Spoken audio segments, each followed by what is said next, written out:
Alright, Trial Mob. So Azure has dropped some photos of in-hand pictures of their upcoming figures and they look phenomenal. We also have gotten some news that they are now available on Big Bad Toy Store and Hobby Link Japan. Now, the price tag on BBTS is a little too high. It's about $80 and it really be dependent on you whether or not what you see in this video will take you over the edge to want to buy them. But Hobby Link Japan is providing us with about a $25 price cut, which is nice. And then Fresh Retro has given us some photos, of course, of their upcoming line of figures, and they look phenomenal. So let's go ahead and break it down. And of course, big shout out to Patrick Chan. He has been covering all this stuff just incredibly well. So again, if you get an opportunity, give him a shout out. All right, you guys, and here he is, the Azura photos. This is of the red variant in hand, and as you can tell, he comes with a boatload of stuff that I wasn't aware that they came with until this moment. So as you can tell, he actually does come with a gun. His original shots had him only with his spear, but as you can tell, he does come with at least one pistol with a long clip, which I like. The detail on these guys looks pretty awesome, actually. And the fact that they can hold all their weapons on them, or at least what it looks like all on them, is pretty nice. And then obviously we get here a more dynamic pose, and these are obviously kind of expensive, but the more I look at these guys and their equipment, the more it just seems worth it. I mean, look at it. This guy is doing a jump with the gun over his head. I mean, I think this is an overall really nice looking figure, and they don't look as small as 3 3/4 inch scale. This looks like a little taller, like they're probably about 4 inches tall. Now the spear does look great in his hand, and I love the fact that he can strike this pose right here. It's one of the best poses for that kind of figure when it's holding a spear, and as you can tell, it does get a full 90 degrees out of the shoulder, so that's obviously really nice. And obviously it's a big piece, right? That spear looks like it's definitely taller than him. I don't think I've seen it standing next to him, but it is nice. And then on top of that, what I hadn't noticed before was that he comes with two. So minimum 2 spears, potentially 2 guns. And we also saw photos for 2 daggers. So that is pretty dope. And you can hit all the standard poses with him, but look at the legs. Every single one, the legs are in a slightly different position. That's pretty awesome, man. These guys have absolutely no lack in terms of what they can do with their articulation, and that's worth a lot. Now, I realize these aren't daggers. I realize these are the spear tips, but that is still pretty cool, the fact that you can take them off and put them in hand. I just kind of wish that they did come with daggers on the side, considering their $80 price tag on BBTS. But still, overall, honestly, this is a solid looking figure. It's not as small as I thought. It is a little bit thicker. It is a little bit taller. It does come with a lot of options. I mean, look, in the very first photo, that golden spike on his elbow was on both arms. Now it's on one. So it's very modular, right? You can switch stuff around. I'm pretty sure that you can put things from other figures onto this one. And that's a really nice thing to be able to do with these 3 3/4 scale figures. And then here you do see, now look at the hand. The right hand is on a ball peg, but they've given it a cutout so that you can get a nice flat look like we get right here. That's awesome.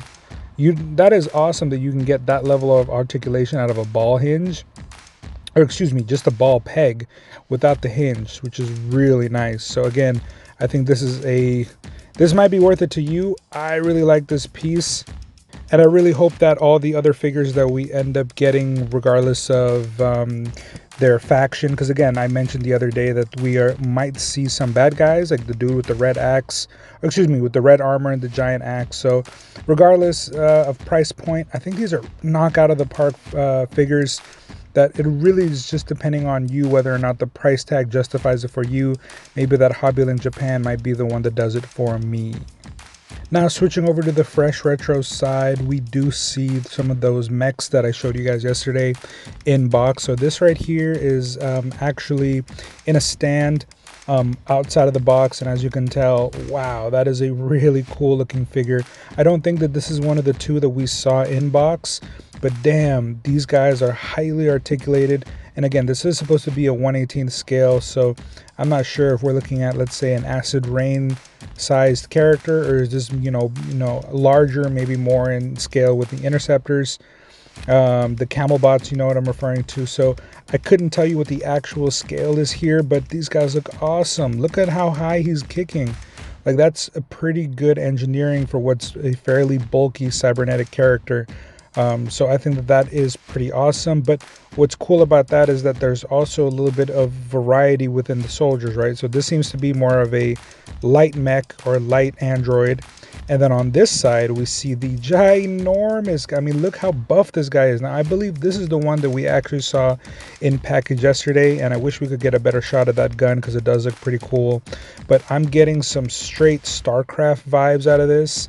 And that is actually really dope. I'm very happy that they're going for that aesthetic because I've always wanted that in the 1/18 scale, and I don't think we ever will. So it's nice that somebody's doing something similar so that I can purchase that and feel like, this is going to scratch that itch.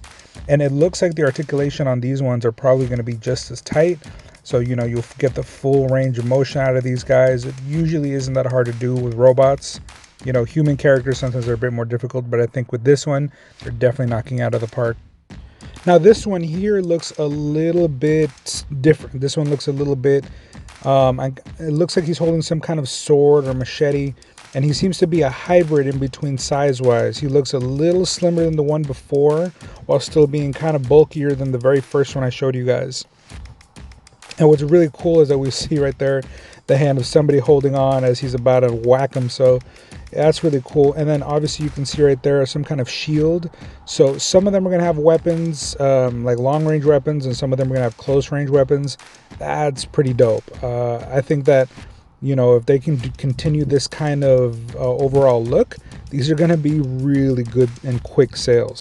Now, this one right here is without a doubt the skinniest, smallest one that we've seen so far.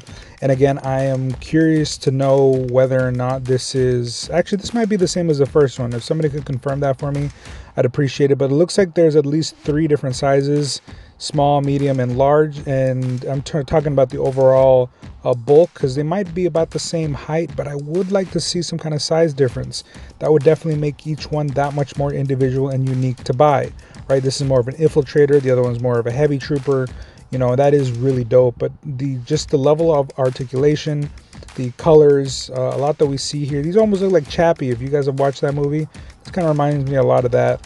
But again, the aesthetic looks really nice. I can't wait to see what the regular human characters are going to look like next to these guys.